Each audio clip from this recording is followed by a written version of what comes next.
నమస్తే, నేను Sujatha. Welcome to master key TV. ఇది సామాన్యుడి స్వేచ్ఛకు సంకేతం. ఇక డీటెయిల్స్ చూస్తే, మేడిగడ్డ బ్యారేజీని ముఖ్యమంత్రి రేవంత్ రెడ్డి, మంత్రులు, ఎమ్మెల్యేలు, ఎమ్మెల్సీలు పరిశీలించారు.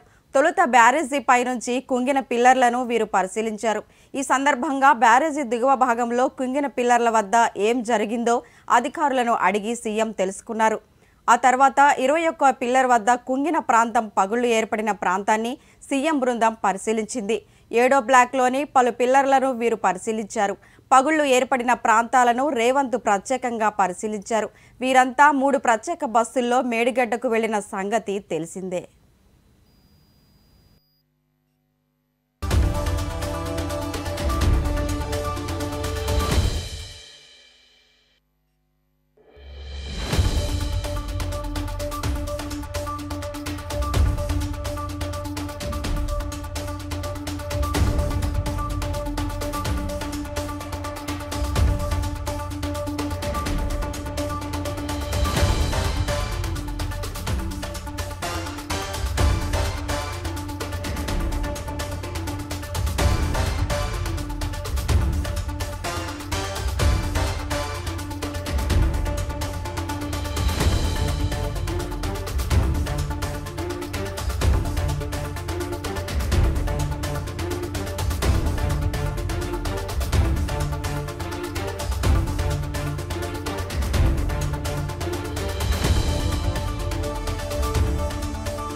కడప జిల్లా కడప ప్రెస్ క్లబ్లో రాష్ట్ర నర్సింగ్ అధికారుల ఆత్మీయ ఆహ్వాన సమావేశం జరిగింది.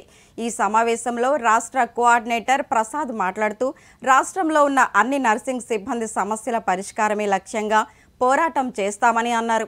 గతంలో ప్రతిపక్ష నాయకుడిగా ఉన్న వైఎస్ జగన్మోహన్ రెడ్డి గారు అసెంబ్లీ సాక్షిగా కాంట్రాక్ట్ ఉద్యోగస్తులందరినీ రెగ్యులర్గా చేస్తామని హామీ ఇచ్చినా నెరవేరలేదని అన్నారు. కాంట్రాక్ట్ ఉద్యోగస్తులు రెగ్యులర్ చేసే వారి జీవితాలలో కొత్త వెలుగు నింపాలని కోరారు. అన్ని కాంట్రాక్ట్ నర్సింగ్ ఉద్యోగస్తులను రెగ్యులర్ చేస్తామంటూ హామీ ఇవ్వాలని, లేని విషయంలో పెద్ద ఎత్తున నిరసన కార్యక్రమాన్ని చేపడతామని హెచ్చరించారు. ఈ కార్యక్రమంలో జిల్లా నర్సింగ్ కౌన్సిలర్ సుజాత, పావని, లక్ష్మీదేవి తదితరులు పాల్గొన్నారు.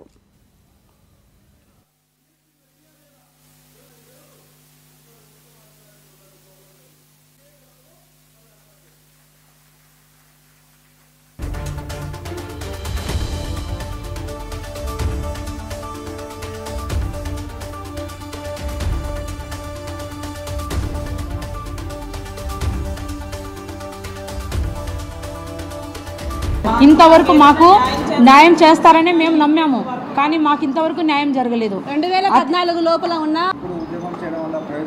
ఇంతవరకు వెయిట్ చేశామన్నా.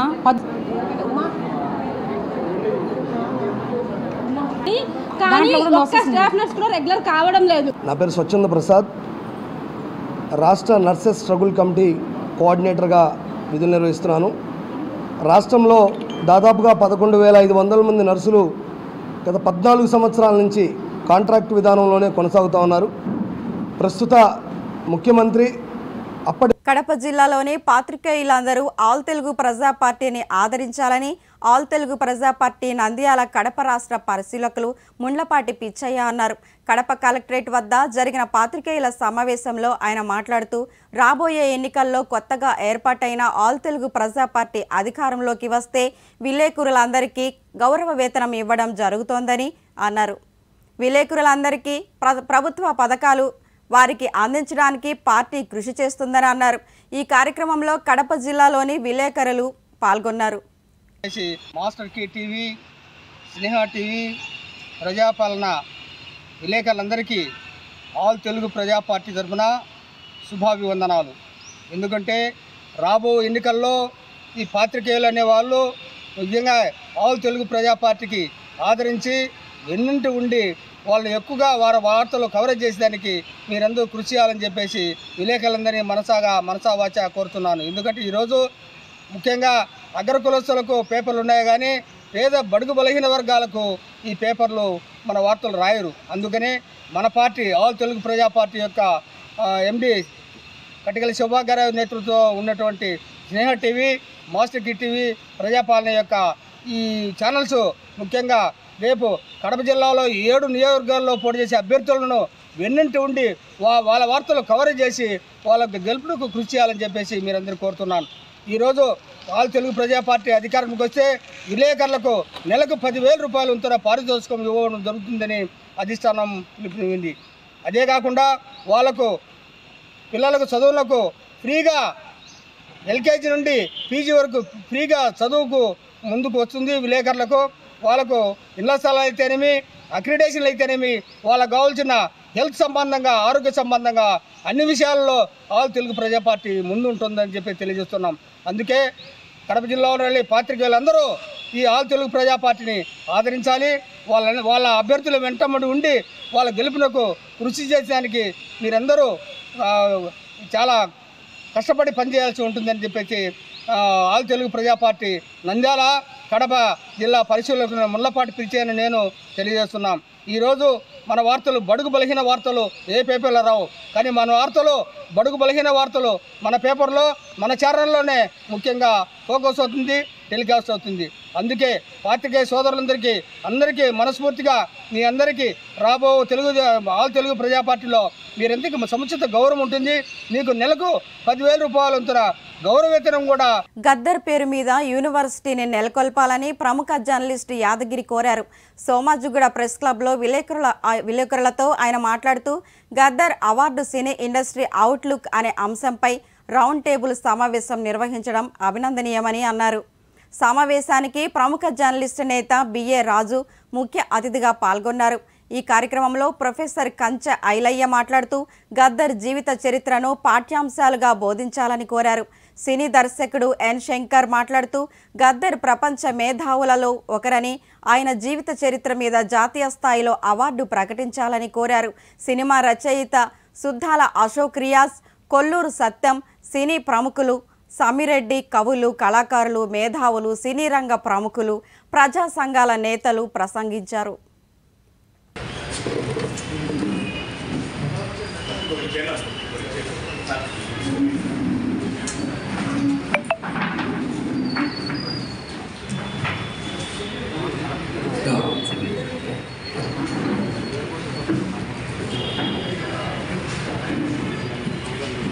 మాట్లాడుతూ పెద్దలు కంచయ్య గారు చాలా విషయాలు మాట్లాడాడు గద్దర్ గురించి. ముఖ్యంగా సినిమా వాళ్ళలో ఉండే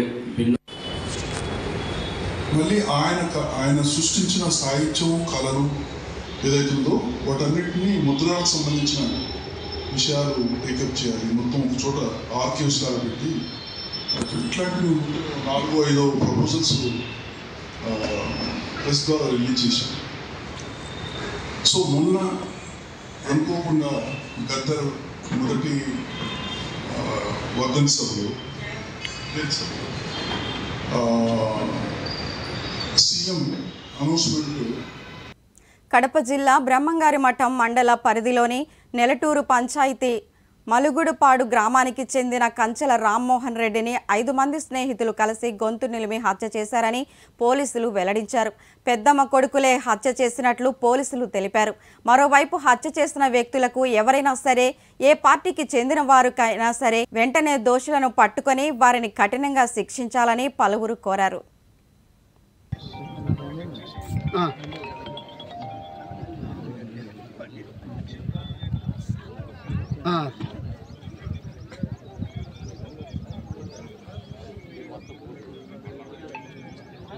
sir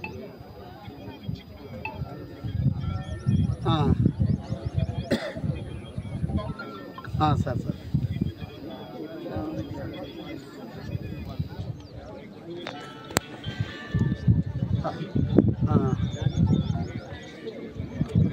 okay okay sir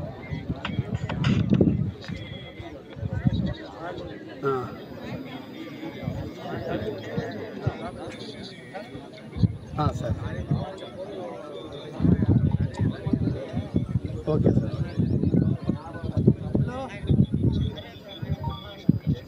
okay sir కొంచెం సీరియస్ తీసుకోండి సార్. కృష్ణా జలాల హక్కుల సాధన కోసం చెలో నల్గొండ బీఆర్ఎస్ నాయకులు తరలి వెళ్లారు.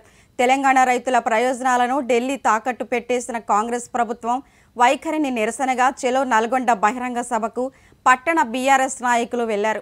నియోజకవర్గం నుండి మాజీ మంత్రి వర్యులు నిరంజన్ రెడ్డి నాయకత్వంలో భారీగా తరలి వెళ్లారు. ఈ సందర్భంగా జిల్లా పార్టీ అధ్యక్షులు గట్టు యాదవ్ మాట్లాడుతూ 10 ఏళ్లుగా కేసీఆర్ ప్రాజెక్టుల హక్కులు కాపాడి రైతులకు న్యాయం చేశారని, కానీ కాంగ్రెస్ వచ్చిన 2 నెలల్లో కృష్ణా జలాల హక్కులు కృష్ణా రివర్ బోర్డుకు అప్పజెప్పి రైతులను నిలువుగా మోసం చేసిందని ఆరోపించారు.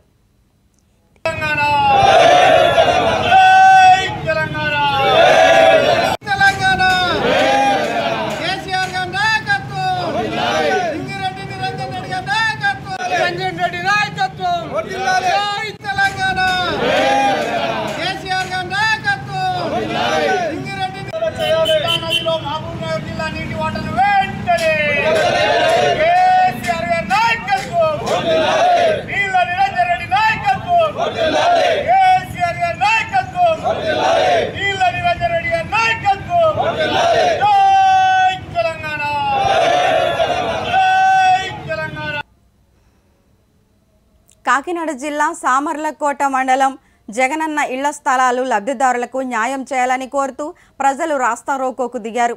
సామర్లకోట మండలం బీకే రాయపురం గ్రామంలో రోడ్డును అడ్డగించిన స్థానికులు 3 గంటల పాటు ట్రాఫిక్ను ఆపివేశారు. దీంతో కాకినాడ సామర్లకోట రోడ్డుపై ట్రాఫిక్ నిలిచిపోయింది.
కడప జిల్లా కడప పట్టణంలోని బీజేపీ కార్యాలయంలో ఏర్పాటు చేసిన విలేకరుల సమావేశంలో బీజేపీ జిల్లా కోఆర్డినేటర్ బొమ్మన సుబ్బారాయుడు గారు మాట్లాడుతూ పల్లెకు పోదాం అనే ప్రోగ్రాంను చేపడుతున్నట్లు చెప్పారు.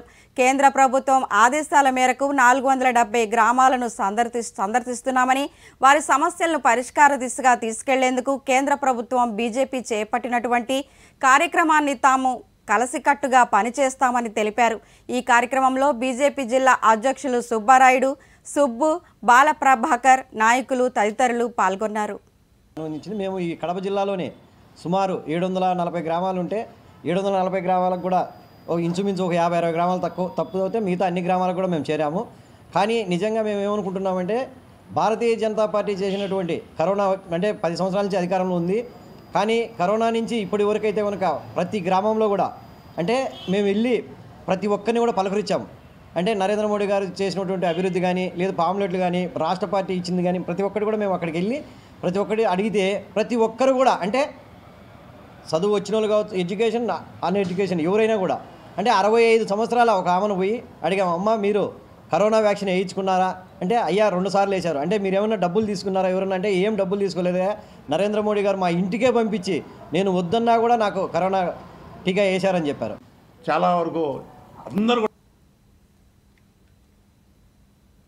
Telangana working journalist federation Jammikunta కార్యాలయాన్ని మున్సిపల్ చైర్మన్ తాళ్లపల్లి రాజేశ్వరరావు గారి చేతుల మీదుగా ప్రారంభించారు. ఈ సందర్భంగా ఆయన మాట్లాడుతూ సమాజంలోని నిస్వార్థంగా పనిచేయాలని, ప్రజలకు ప్రభుత్వానికి వారధిగా అనునిత్యం ప్రజల సమస్యలను ప్రభుత్వం దృష్టికి చేరవేసే క్రమంలో జర్నలిస్టుల కృషి అభినందనీయమని, అలాగే తెలంగాణ ఉద్యమ సమయంలో కూడా అనేక జర్నలిస్టుల కథనాల వల్ల ఉద్యమానికి ఎంతో మేలు జరిగిందని ఆయన కొనియాడారు. ఈ కార్యక్రమంలో vice chairman Desini Swapnakoti, PSCS chairman Ponuganti Sampath, Saini Ravi, Musipatla Tirupati Reddy, Telangana working journalist federation జాతీయ కౌన్సిల్ సభ్యులు కుడితాడి బాబురావు, జిల్లా అధ్యక్షులు Tirupati Reddy, working president Arikella Bhanuchander, Huzurabad division committee అధ్యక్షుడు సవడిమల్ల యోహాన్, కార్యదర్శి ఆయుత రాధాకృష్ణ, సాధ్యక్షుడు ఏరూషి సంపత్, కోశాధికారి దయ్యాల సుధాకర్, సహాయ కార్యదర్శి ఖాజా ఖాన్ తదితరులు పాల్గొన్నారు.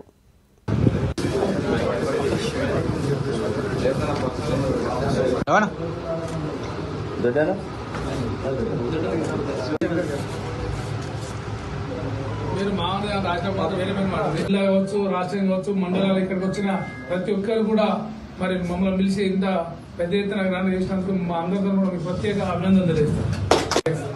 ఆధ్వర్యంలో మా మిత్రులందరూ కలిసి ఇక్కడ ఆఫీస్ ఇనాగ్రేషన్ చేసుకోవడం జరిగింది. మా మిత్రులందరూ కూడా యువకులు ఈ సమాజ సేవ కొరకై, ఈ సమాజంలో ఉన్న సమస్యలపై వెలుగుదీసే దిశలో ప్రయాణిస్తూ ఉన్నారు. మేము కూడా మా రాజకీయ జీవితంలో వీళ్ళందరూ కూడా ఎన్నో ఆటూర్లలో కూడా మాకు మా యువతరాన్ని కూడా వీళ్ళు తోడ్పడడం జరిగింది. ఈ సమాజంలో ప్రెస్ అనేది చాలా ముఖ్యం. ఎందుకంటే గన్ కన్నా పెన్నే చాలా పవర్ఫుల్. విద్యాశాఖలో వెట్టి చాకరీకి ప్రభుత్వం తెరలేపిందని నిరుద్యోగులు ఆరోపించారు. అప్రెంటిస్ వివాదాన్ని ప్రవేశిస్తూ ఇచ్చిన డీఎస్పీ నోటిఫికేషన్ వెనక్కి తీసుకోవాలని యూటీఎఫ్ డిమాండ్ చేసింది. మెగా డీఎస్పీ వస్తుందని నిరుద్యోగ ఉపాధ్యాయులు సుదీర్ఘ కాలంగా ఎదురుచూడగా వారి ఆశలపై నీళ్లు చల్లుతూ ప్రభుత్వం 6,000 పోస్టులతో డీఎస్పీ నోటిఫికేషన్ను విడుదల చేయడం తీవ్ర నిరాశకు గురిచేసిందని యూటీఎఫ్ రాష్ట్ర కార్యదర్శి లక్ష్మీరాజా, జిల్లా ప్రధాన కార్యదర్శి పాలెం మహేష్ బాబు ఆరోపించారు. కడప కలెక్టరేట్ ఎదుట అప్రెంటిస్ విధానంతో విడుదల చేసిన డీఎస్పీ నోటిఫికేషన్ సంబంధించిన ప్రతులను వారు దహనం చేశారు. ఈ కార్యక్రమంలో జిల్లా సహాధ్యక్షులు వై రవికుమార్, ట్రెజరర్ నరసింహారావు, జిల్లా కార్యదర్శి ఏజాజ్ అహ్మద్ తదితరులు పాల్గొన్నారు. మీరు స్పష్టం చేయాలని మేము డిమాండ్ చేస్తూ ఉన్నాం. మీరు ఇచ్చిన నోటిఫికేషన్లో పోస్టు కూడా అరకొరగా ఉన్నాయి తప్ప దాదాపు ఈ రాష్ట్రంలో 30,000 పోస్టులు ఖాళీ ఉంటే మీరు ఇప్పుడు 6,000 పోస్టులతో డిఎస్సి ఇవ్వటాన్ని మేము తీవ్రంగా ఖండిస్తూ ఉన్నాం. అందుకోసం ఈ ప్రభుత్వాన్ని మేము ఒకటే డిమాండ్ చేస్తూ ఉన్నాం. మీరు మళ్ళీ అప్రెంటిస్ పేరుతో 2 సంవత్సరాల్లో మాతో వెట్టి చాకరీ చేయించుకోవాలని చూస్తే సహించేది లేదని మీరు వెంటనే డిఎస్సి ఇచ్చిన అప్రెంటిస్ విధానం ఇచ్చిన జీవోను రద్దు చేసి రెగ్యులర్ ప్రాతిపదికన డిఎస్సి నోటిఫికేషన్ ఇవ్వాలని ఆంధ్రప్రదేశ్ ఐక్యోపాధ్యాయ ఫెడరేషన్ యూటీఎఫ్గా మేము డిమాండ్ చేస్తూ ఉన్నాం. లేకపోతే ఈ ఉద్యమాన్ని ఉధృతం చేస్తామని ఈ సందర్భంగా తెలియజేస్తా ఉన్నాం. ఉమ్మడి రాజధానిపై వైవి సుబ్బారెడ్డి కీలక వ్యాఖ్యలు చేశారు. ఆంధ్రప్రదేశ్లో రాజధాని నిర్మాణం ఇంకా జరగలేదని, హైదరాబాద్ 5 ఏళ్ల ఉమ్మడి రాజధాని గడువున జూన్లో ముగుస్తోందని అన్నారు. ఏపీలో ఇప్పుడు రాజధాని నిర్మాణం చేపట్టే పరిస్థితి లేదు గనుక పాలనా రాజధాని విశాఖలో ఏర్పాటయ్యే వరకు హైదరాబాద్ ఉమ్మడి రాజధాని కోసం కేంద్రంపై ఒత్తిడి తెస్తామని అన్నారు. హోదా రాజధాని అంశంపై రాజ్యసభలో చర్చిస్తామని చెప్పారు. గత 5 ఏళ్లలో చిత్తశుద్ధితో రాజధాని నిర్మాణం చేసే స్తోమత మనకు లేదని చెప్పి అన్ని విధాలా అభివృద్ధి చెందిన నగరం విశాఖని ఎగ్జిక్యూటివ్ క్యాపిటల్గా పరిపాలనా రాజధానిగా చేద్దామని చేస్తే కొన్ని న్యాయపరమైన ఇబ్బందులు సృష్టించారు. న్యాయపరంగా ఇబ్బందులు కూడా ఎదుర్కొంటున్నాం కూడా ఈరోజు. సో అవన్నీ అధిగమించిన దాకా కంబైన్డ్ రాజధానిగా హైదరాబాద్ను కంటిన్యూ చేయాలని మా ఆలోచన. దీనిపై మా పార్టీ అధ్యక్షుడితో పార్టీ నాయకులతో చర్చించుకొని. ఇవి బులెటిన్ అప్డేట్స్. మరెన్నో అప్డేట్స్తో మళ్ళీ కలుద్దాం. చూస్తూనే ఉండండి మాస్టర్ కీ టీవీ. ఇది సామాన్యుడి స్వేచ్ఛకు సంకేతం.